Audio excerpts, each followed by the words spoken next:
bonjour à vous tous et bienvenue à notre temps ensemble dans la parole de Dieu. Bienvenue à ce recul dans le temps, alors que nous allons considérer ce matin l'expérience des chrétiens au premier siècle. L'expérience de ces enfants de Dieu qui furent dispersés, mais pas abandonnés. On va se concentrer là-dessus. Jacques leur envoie des instructions dans son épître pour les aider avec des changements majeurs qu'ils ont expérimentés et surtout des changements drastiques dans leur vie quotidienne. Puis Jacques leur donne ces instructions pour les aider à voir que malgré tout, ils doivent demeurer fidèles et responsables devant Dieu. Moi, en 37 ans de vie chrétienne, ça m'est arrivé dans des temps difficiles où je m'en suis permis, où j'ai fait des choses que j'aurais pas dû faire, où j'ai dit des choses que j'aurais pas dû dire, où j'ai agi d'une manière qui déshonorait le Seigneur, parce que je me suis justifié à cause des circonstances que j'étais en train d'expérimenter. Ces gens-là qui vont recevoir cette épître-là de Jacques, et j'ai lu des introductions. Les introductions, ça nous donne le contexte historique, le contexte biblique, pour essayer d'être certain de bien comprendre ce qui se passait. Et alors que j'ai fait ça, je me suis aperçu que ces gens-là ont payé tout un prix.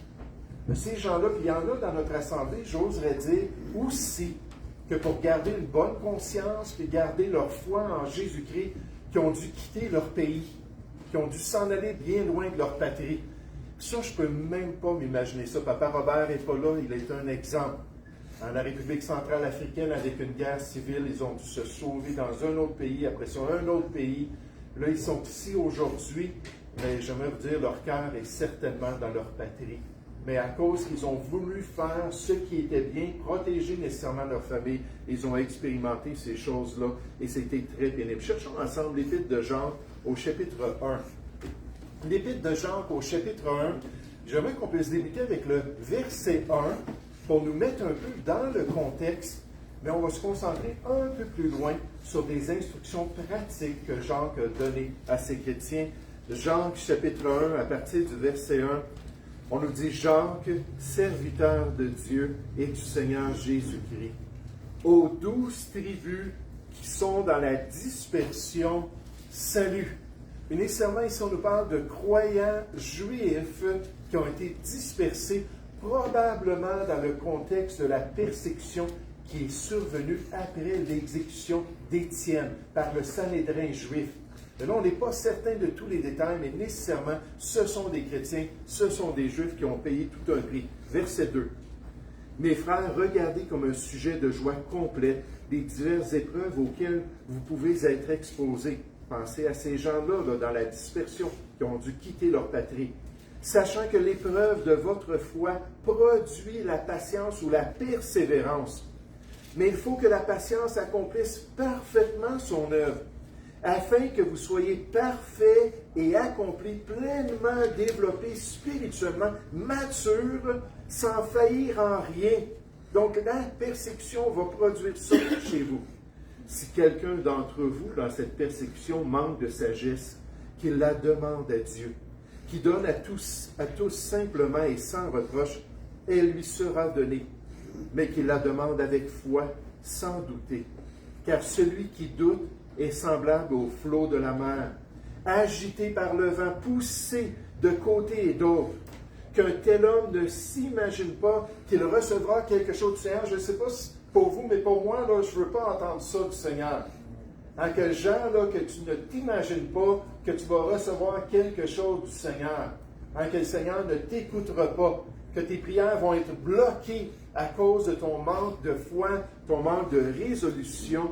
On nous dit que c'est un homme irrésolu, inconstant dans toutes ses voies. En d'autres mots, il n'agit pas trop comme un disciple de Christ qui discipline sa vie pour accomplir la volonté de Dieu. Maintenant, le verset 9, c'est sur ça que j'aimerais qu'on puisse se concentrer ce matin. Que le frère de condition humble se glorifie de son élévation. Que le riche, au contraire, se glorifie de son humiliation. On pense là à tout ce qu'ils ont payé, on pense à tout ce qu'ils ont perdu à cause qu'ils ont voulu être fidèles au Seigneur. Et là, on nous dit que le riche se glorifie de son humiliation, car il passera comme la fleur de l'herbe. Le soleil s'est levé avec sa chaleur ardente. Il a desséché l'herbe, sa fleur est tombée et la beauté de son aspect a disparu. Ainsi le riche se flétrira dans ses entreprises.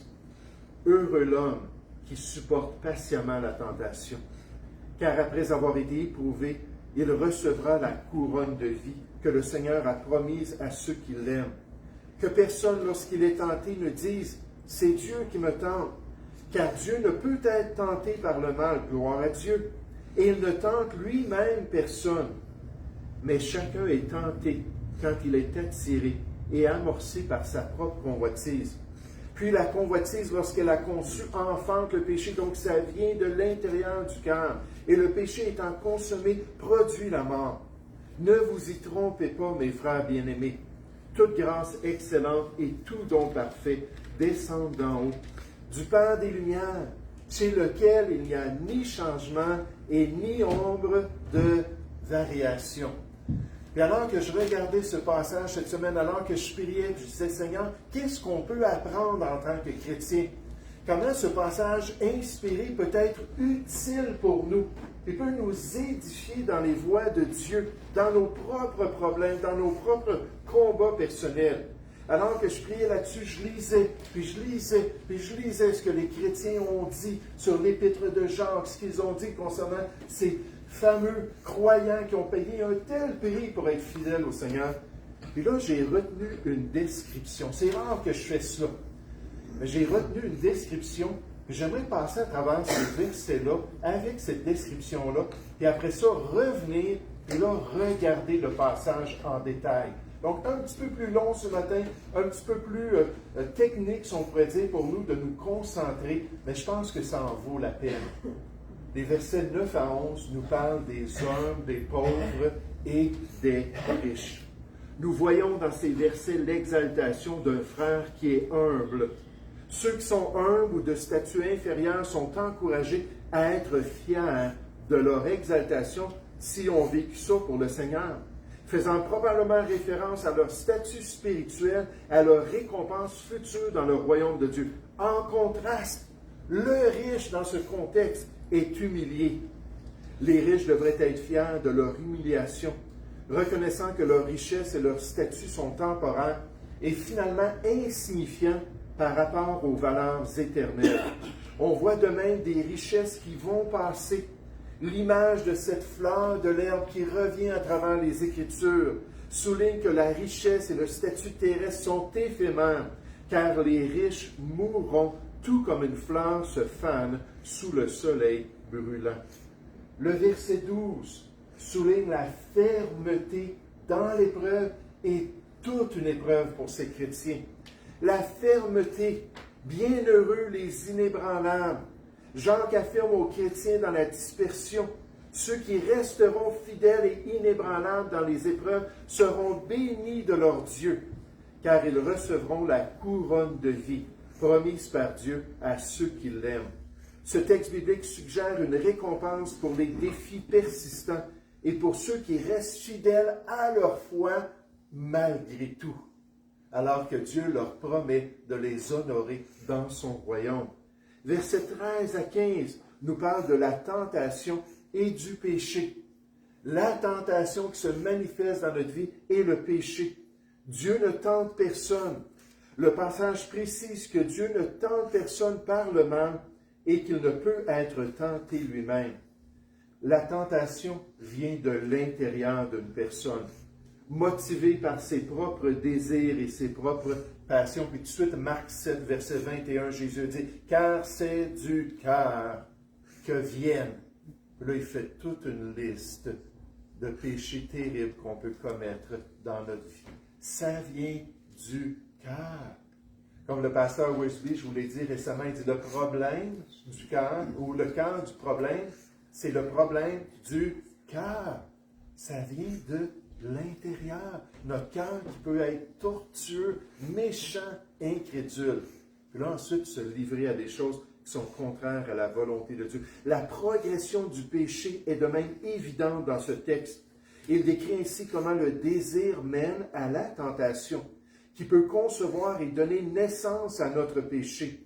Lorsque le péché est pleinement développé, il conduit ultimement à notre mort, ce qui indique la nature destructrice du fait de céder au désir de la chair. Romains 14, verset 13, ça dit « N'ayez point soin, au désir de votre chair. » Soyez prêts à les crucifier, à dire non, non, puis à résister. Les versets 16 et 17, un peu particuliers, nous présentent la source des bons dons.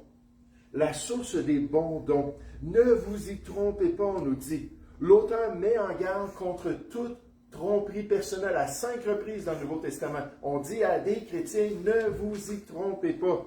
Les bons dons viennent d'en haut. Tout don qui est bon et parfait vient de Dieu, qui est appelé le Père des Lumières, qui est immuable et toujours cohérent. Ce texte renforce l'idée que toutes les bonnes choses dans notre vie viennent de Dieu et c'est Dieu qui mérite toute la gloire. Dans l'ensemble, ce passage encourage l'humilité, la fermeté face aux épreuves, la reconnaissance de la nature éphémère des richesses terrestres et souligne également l'importance de la responsabilité personnelle face à la tentation et la nature immuable de la bonté de notre Dieu. Dans le psaume 100, au verset 5, ça dit que la bonté du Seigneur dure à toujours.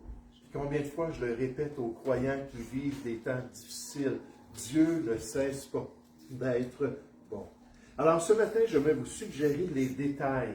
On peut aller voir ça dans Jacques chapitre 1 à partir du verset 9. Jacques chapitre 1 au verset 9. Que le frère de condition humble se glorifie de son élévation. Que le riche, au contraire, se glorifie de son humiliation, car il passera comme la fleur de l'herbe. Le soleil s'est levé avec sa chaleur ardente, il a desséché l'herbe, sa fleur est tombée et la beauté de son aspect a disparu. Ainsi le riche se flétrira dans ses entreprises. Là, on se concentre sur cette réalité-là parmi les chrétiens. On apprend ici concernant celui qui était riche et celui qui était pauvre dans le contexte de persécution contre la foi chrétienne. Devant cette réalité d'un prix à payer pour ceux qui voulaient demeurer fidèles à la vérité de Dieu. Ceux, en fait, qui ont tout perdu dans ce monde, qui furent dispersés à cause de leur foi, qui étaient riches dans le royaume de leur Père céleste, mais tellement pauvres ici-bas, et nécessairement pour eux, le Seigneur Jésus leur dit, « Heureux les pauvres en esprit, car le royaume des cieux est à eux. » Peut-être qu'on n'a pas grand-chose ici-bas, peut-être qu'on est obligé de payer un prix à cause de notre conscience, de notre marche avec Dieu. Mais Dieu nous dit, vous n'êtes que des étrangers et des voyageurs dans ce monde. Ce n'est pas notre patrie. On recherche celle qui est à venir. On nous dit heureux ou bénis quand on est prêt à payer ce prix, parce que les récompenses vont venir de la part de Dieu. Mais ici, qu'en est-il des riches dans notre passage? Sont-ils des chrétiens qui ont fait des compromis? Des chrétiens qui n'ont rien perdu pour leur foi? Des enfants de Dieu qui ont choisi la gloire des hommes avant la gloire de Dieu? Qui ont gardé leur foi cachée? La tentation est là. Plutôt que de porter la honte et les conséquences de leur foi en Dieu dans le siècle présent. Est-ce qu'on nous parle de tels chrétiens ici? Ou sont-ils simplement des riches parmi les non-sauvés de ce monde qui entouraient ces chrétiens qui avaient tout perdu, ces chrétiens qui n'avaient plus de patrie, qui n'expérimentaient rien à cause qu'ils suivaient ce monde? Et Jean les décrit ainsi dans le chapitre 2, où il dit « Ne sont-ce pas les riches qui vous oppriment, qui vous traînent devant les tribunaux? Ne sont-ce pas eux qui outragent le beau nom que vous portez? » Alors on a deux options qu'on parle à ces riches-là qui étaient des riches parmi les chrétiens, mais qui n'ont pas pris position, puis qui ont gardé tous leurs biens, qui n'ont pas expérimenté de persécution. Et ça, on le voit même dans notre expérience, n'est-ce pas? Des gens qui sont tellement conformes au siècle présent que ce serait dur de dire qu'ils sont des enfants de Dieu. Je vous rappelle cette histoire qui m'a tellement frappé. alors que j'allais avec mon épouse chercher une dame, une chrétienne de notre assemblée, puis que je suis venu au bloc appartement, puis là, je ne me souvenais pas c'était quel appartement, on n'était pas allé la voir souvent. Il y a quelqu'un qui est sorti, il dit « Qui cherches-tu? » Là, j'ai dit le nom de la personne. Il dit « Ah, c'est appartement numéro 2. » J'ai dit « Ah, OK. » Il dit « Qui êtes-vous? » J'ai dit « Ah, je suis son pasteur et mon épouse, on vient la chercher, tout ça. » Il dit « Quoi? » Il dit « Pasteur, es-tu en train de me dire qu'elle se dit chrétienne? » J'ai dit « Oui, oui, c'est une chrétienne de notre assemblée. » C'est pas une chrétienne, cette femme-là.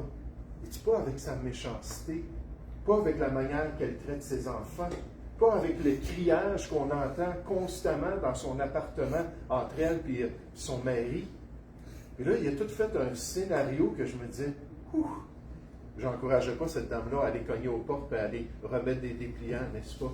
Parce que c'est un peu comme Lot, quand il était à Sodome, puis qu'il a voulu influencer ses gendres à quitter la colère née, ils se sont mis à rire. Tu parles de Dieu, toi? Comment ça se fait?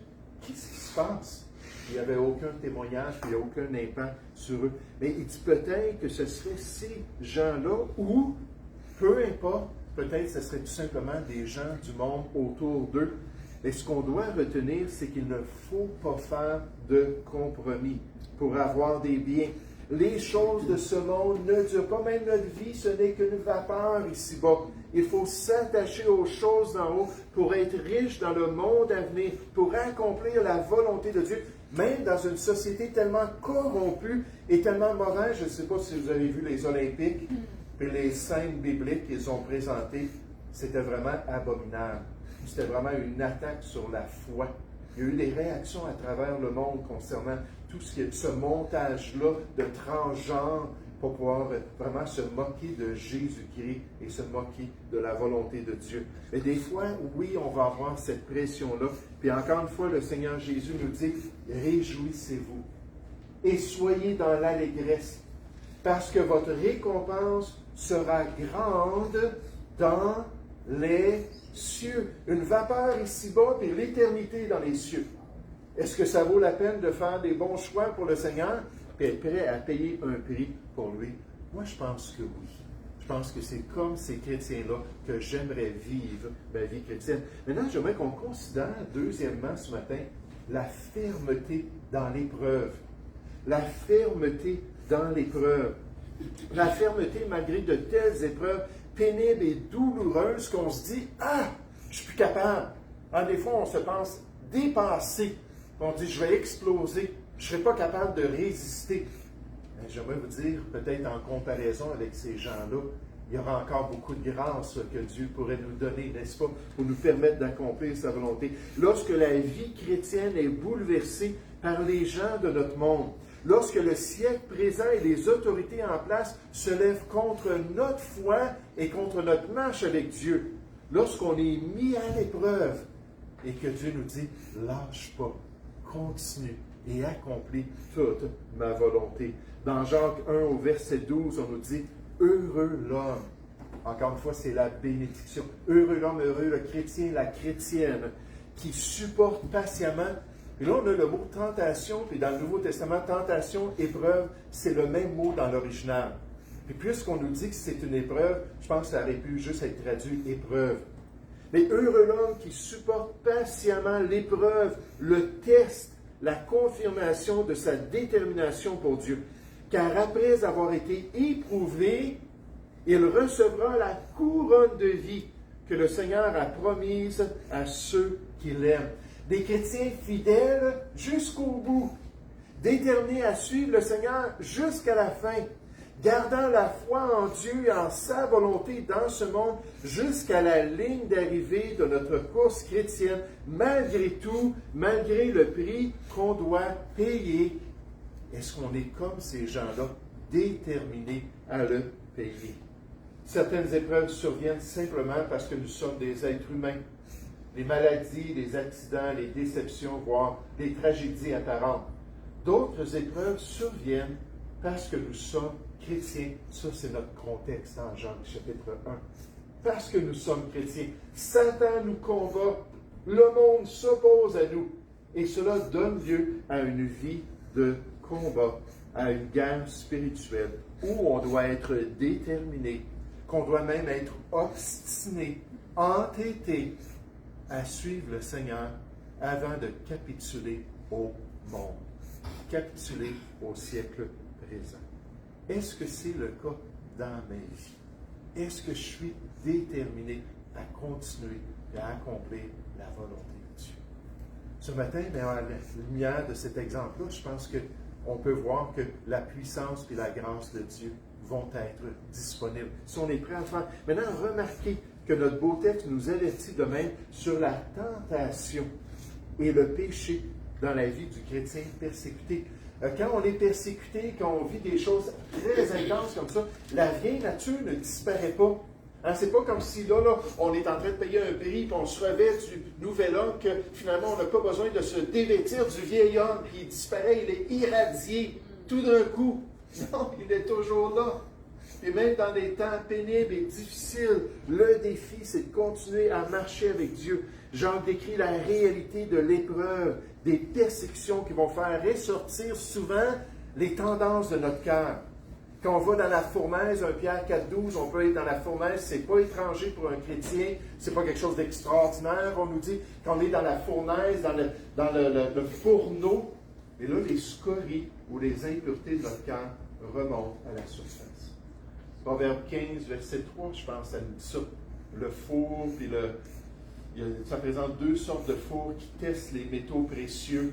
Puis là, ça dit que ça fait ressortir les impuretés pour purifier ces métaux-là. Ça dit de même, l'Éternel peut éprouver notre cœur. Comme je l'ai dit, moi, j'ai capitulé. Vraiment, dans des temps où j'étais irrité, dans des temps où j'étais peut-être en colère, dans des temps où j'étais déçu, dans des temps où j'étais blessé. Puis là, c'était comme, écoute, comment est-ce que je pourrais avoir un peu de joie? Comment est-ce que je pourrais un peu me satisfaire? Puis là, j'ai fait des choses qui n'étaient pas correctes, des choses qui étaient mauvaises. Et là, on nous parle à ces chrétiens, là, on parle à ces chrétiens-là qui sont en train de vivre ces choses-là. Puis là, on s'arrête sur la tentation et surtout sur le besoin de veiller sur notre cœur. J'aime tellement Proverbe 4 au verset 23, ça dit « Garde ton cœur plus que toute autre chose, car de lui, ton cœur, viennent les sources de la vie. » Hein? Tout ce qui sort dans ta conduite, dans tes paroles, dans tes agissements, dans tes pensées, ça vient du cœur. Et on doit veiller sur notre cœur, parce que si on ne veille pas sur notre cœur, bien là, la tentation va être à la porte, puis là, on va essayer de nous amener à faire ce qui est mal. C'est exactement ce qu'on voit dans notre passage. Un auteur nous rappelle que Jacques sait que ses frères et sœurs chrétiens ont de nombreux problèmes. Nécessairement, ils sont tentés et persécutés. Mais Jacques les exhorte à accueillir leurs épreuves avec joie, ça c'est dans les versets précédents, comme des épreuves qui les fortifieront. S'ils traitent ces attaques comme des exercices spirituels, ils sont en train de s'entraîner comme des athlètes pour le Seigneur. Hein, dans 1 Corinthiens 9, on nous présente les athlètes du monde qui payent un prix, puis nécessairement les Jeux ismiques à Corinthe, c'était une des 4 grandes compétitions grecques, comme ceux à Athènes, qui étaient les Jeux olympiques en l'honneur de Zeus. Puis donc, de la même manière, Paul se tourne vers ces compétitions-là qui avaient lieu soit à chaque 2 ans, à chaque 4 ans. Il dit, regardez comment ces athlètes-là payent un prix pour ça. Tout l'entraînement, toutes les années qui se sont données pour pouvoir accomplir la volonté, pas la volonté de Dieu, pardon, pour pouvoir gagner dans ces compétitions-là. Là, il se tourne vers nous et dit, vous pouvez aussi courir d'une manière à remporter, mais pour le Seigneur. Là, si on peut juste voir ces difficultés-là comme un exercice spirituel, les chrétiens vont devenir plus forts et pleinement adaptés avec leur foi pour pouvoir accomplir la volonté de Dieu. Ça, c'est l'idéal du Seigneur. Qu'on ne se décourage pas quand on vit des épreuves, qu'on ne réagisse pas quand on vit des épreuves, qu'on ne se détourne pas de lui quand on vit des épreuves, qu'on reste fermement attaché au Seigneur, qu'il utilise les épreuves pour nous développer. En verset 2 à 4, c'est-à-dire pour développer notre persévérance, notre capacité d'aller dans le courant d'eau. Le mot patience ou persévérance, c'est un terme qui était utilisé pour parler d'une personne qui marchait dans l'eau et qui résistait contre le courant. L'eau jusqu'aux chevilles, c'est pas trop difficile. L'eau jusqu'aux genoux, ça devient un peu plus un défi. L'eau jusqu'aux hanches, et là, il faut vraiment forcer. Puis l'eau plus haut, mais c'est celui qui était capable de progressivement supporter de plus en plus dans sa vie pour accomplir ce qui était bien et pour devenir plus fort dans le Seigneur. Ça, c'est l'objectif de Dieu. Maintenant, j'aimerais juste vous faire voir ce que Pierre, qui écrivait un groupe très similaire à Jacques, peut-être même des gens qui étaient dans ces deux groupes-là, qui faisaient partie de ceux qui ont reçu ces instructions-là, et leur dit, car celui qui a souffert dans la chair des épreuves que ces gens-là avaient vécues dans leur dispersion, en a fini avec le péché. Il devient assez mature, assez fort que dans son quotidien, c'est l'exception à la règle quand il succombe. Ce n'est plus la norme de sa marche chrétienne, c'est l'exception. Ça, je dis toujours ça à mon épouse. J'aime ça parce que là, ce que j'ai fait, je vois que c'est vraiment l'exception. J'ai levé la voix, j'ai mal parlé, c'est vraiment de plus en plus l'exception. Ou j'ai eu des mauvais motifs, ça c'est de plus en plus l'exception. Parce que progressivement, après 37 ans, après 50 ans, après 60 ans de vie chrétienne, progressivement, Dieu, si on reste attaché à lui, il nous transforme. Et il en a fini avec le péché, afin de vivre non plus selon les convoitises des hommes, mais selon la volonté de Dieu, pendant le temps qu'il lui reste à vivre sur la terre, pour bien compléter sa course, pour bien honorer le Seigneur ici-bas, même dans les persécutions. Regardez dans Jean chapitre 1, verset 13, on nous dit que personne, lorsqu'il est tenté, ne dise « c'est Dieu qui me tente, je dois passer le blâme ». C'est le réflexe humain, passer le blâme aux autres. Il dit non, passe pas le blâme à Dieu. Comme Adam qui a dit, ouais, mais c'est la femme que tu m'as donnée. Ou bien non, Ève qui a dit, ouais, mais c'est le serpent que tu as créé. Puis pauvre serpent, lui, il ne pouvait pas se blâmer qui que ce soit. Mais non, il ne faut pas passer le blâme. Car Dieu ne peut être tenté par le mal. Il ne tente lui-même personne. Mais chacun est tenté quand il est attiré et amorcé par sa propre convoitise. Il ne règle pas le désir de son cœur qui est impur, qui n'est pas en accord avec Dieu. Puis la convoitise, lorsqu'elle a conçu, enfante le péché. Et le péché étant consommé, produit la mort. Mais pour l'enfant de Dieu, la victoire est disponible. Pour celui qui connaît le Seigneur, la grâce de Dieu peut l'aider à apprendre à mourir à lui-même, peut l'aider à apprendre à crucifier sa chair avec ses passions et ses désirs. Paul le dit aux Romains, si vous vivez selon la chair, vous mourrez. Mais si par l'Esprit, vous faites mourir les actions du corps, vous vivrez. Là, on a cette dichotomie dans l'Église chrétienne. Cette dichotomie parmi les frères et sœurs, de ceux qui sont immatures, peut-être des nouveaux chrétiens qui n'ont pas encore appris à marcher avec le Seigneur, puis eux, ils vivent selon la chair. C'est la caractéristique. Oui, ils vont porter du fruit occasionnellement, puis ils vont peut-être à l'Église s'efforcer de prier, puis de se mettre en règle avec Dieu pendant qu'ils sont à l'Église pour avoir un beau sourire. Je suis chrétien. Mais pour le restant de la semaine, on va vivre selon la chair. Puis là, dans cette dichotomie-là, on a ceux qui disent non, j'appartiens mon corps, mon esprit, 1 Corinthiens 6, versets 19 et 20, appartient au Seigneur. Je dois le glorifier dans mon corps et dans mon esprit. Là, c'est des chrétiens qui vont s'efforcer à dire non au désir de leur cœur, non à ce qui est contraire à la volonté de Dieu. Puis pour le chrétien persécuté qui aime le Seigneur, qui grandit dans ses voies, cette victoire est possible. Pourquoi? Paul nous dit, car le péché n'aura point de pouvoir sur point. Point, ça veut dire zéro. Dieu ne tolère pas que la tentation soit plus forte que nous. Point de pouvoir. Quand on succombe, c'est toujours un choix de cœur. Quand on succombe, c'est toujours parce qu'on a décidé de succomber. Parce que Dieu serait là pour nous donner la grâce et nous permettre de l'accomplir. Jacques est passé d'une discussion sur l'épreuve à une discussion sur l'incitation intérieure au péché. Tout ça, ça se vit dans nos tribulations. Il avait dit ses croyants de ne pas blâmer Dieu pour la tentation dans leur vie. Dieu ne fait pas miroiter le mal devant les gens pour les inciter au mal ou au péché. Il leur déclare que leur désir inné était responsable pour leur incitation à la désobéissance. Vous savez, j'ai raconté ça à quelqu'un cette semaine. Moi, je viens d'un arrière-plan extrêmement pervers. Mes parents étaient des échangistes, là, je ne rentre pas dans les détails, dans les années 60, 70, 80, dans ma jeunesse. Puis moi, j'ai vu toutes les pires perversités. Quand on parle de Rome, puis tout ce qui se passait dans les partous à Rome, puis ainsi de suite. Puis juste en passant, j'ai eu des rapports concernant ce qui se passe même parmi les athlètes aux Olympiques. Toute l'incitation est là pour le mal, là, pendant qu'ils sont là, pendant ces compétitions-là. C'est incroyable.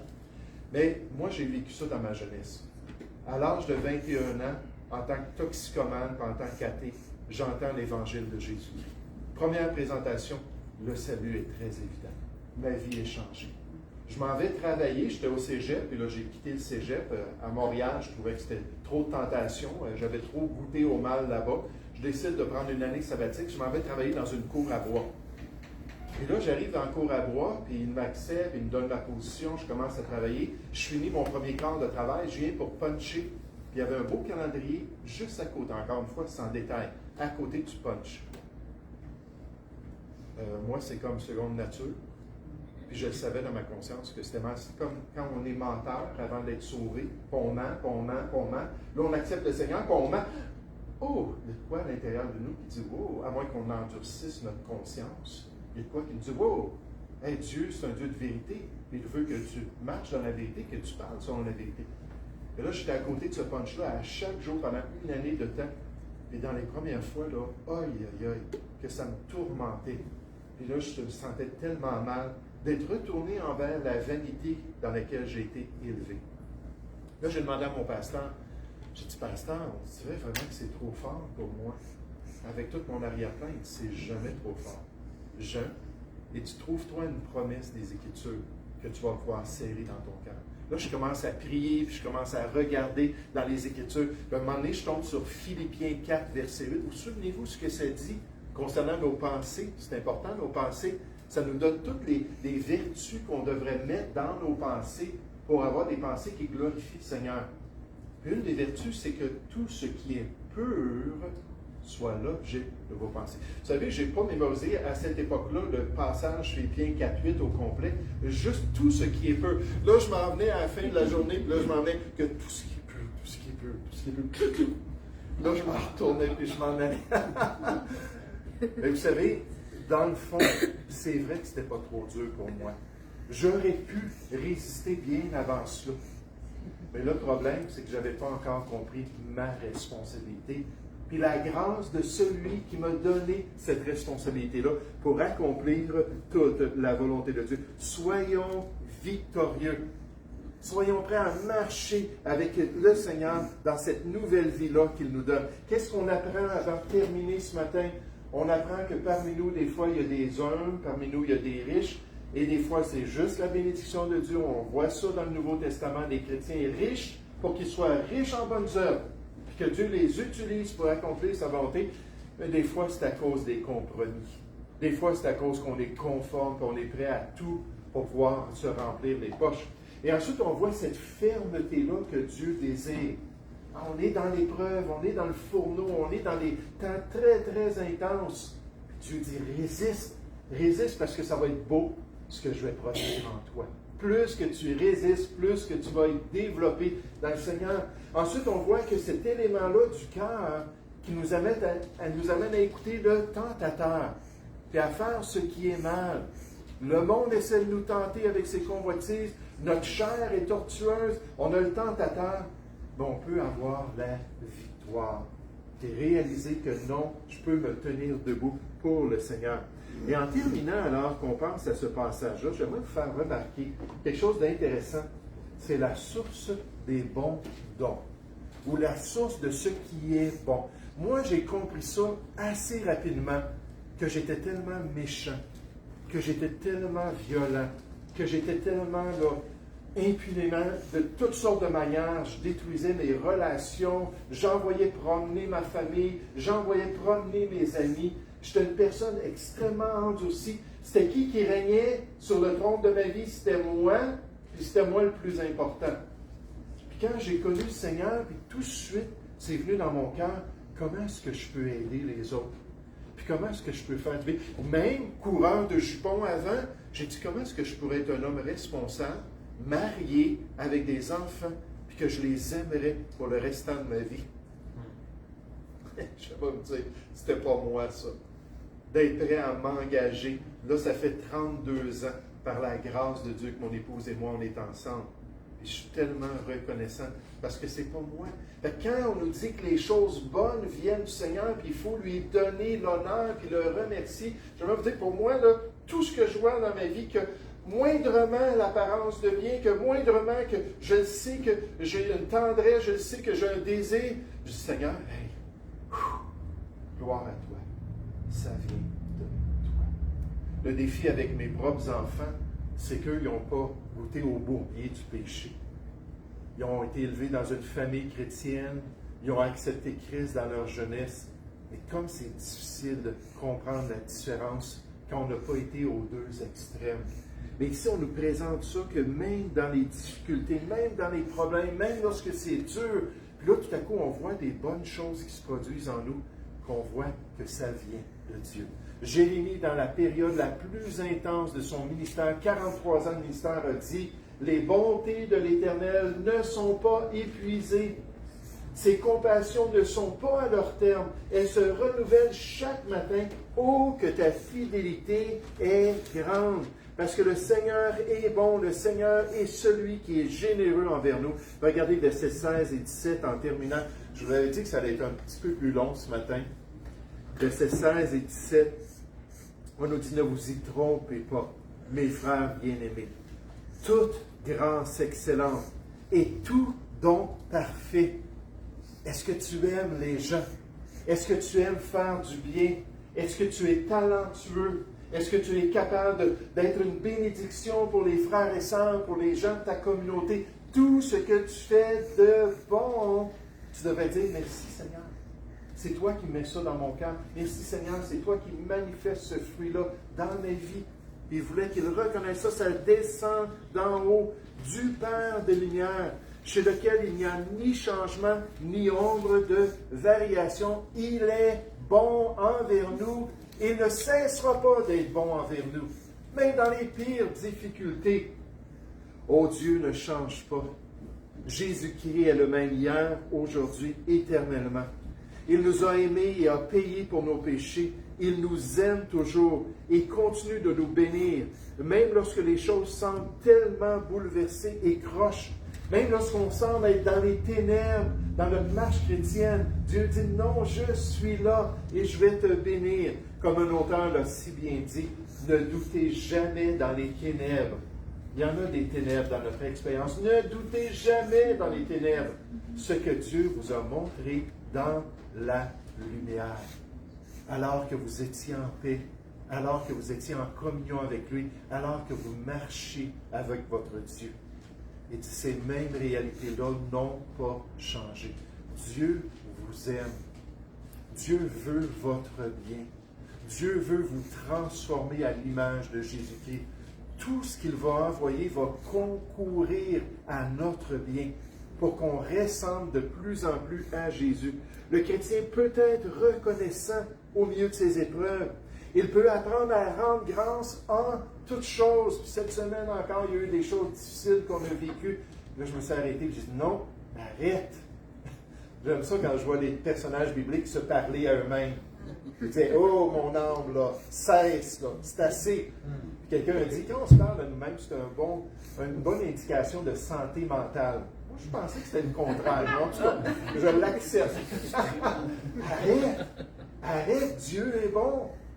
Dieu est en train d'envoyer ça pour ton bien, pour t'aider à porter encore plus de fruits. Une des questions ce soir qu'on va regarder, c'est pourquoi est-ce que Dieu veut qu'on porte du fruit? C'est très clair dans les Écritures, c'est quoi son objectif. Derrière ce fruit, cette manifestation de la nouvelle vie, ce flot-là, de cette source d'eau vive-là qui sort de notre vie aux yeux des gens autour de nous pour qu'on puisse être reconnaissant. Je vous raconte une histoire en terminant. Pendant la Deuxième Guerre mondiale, un pasteur du nom de Richard Wurmbrand et Sabina, son épouse, ont aidé le peuple juif à échapper aux nazis. Il y en a beaucoup de chrétiens qui ont fait ça. Gloire à Dieu. Quand on pense à tous les chrétiens qui se sont joints aux nazis, qui ont fait plein de compromis. Mais il y a beaucoup de chrétiens qui ont été prêts à faire ça. Après la guerre, Lorsque la Roumanie, parce qu'ils étaient dans ce pays, est tombée sous le régime communiste, Richard a ouvertement critiqué le contrôle exercé par le gouvernement sur les églises chrétiennes et la suppression de la liberté religieuse. Il voyait que ça se développait de moins en moins. Puis là, on pense à différentes lois qui ont passé, C-63, C-367, ou différents C quelque part, des projets de loi qui ont passé, qui veulent que les chrétiens se taisent, puis qu'on n'offense pas personne avec notre foi.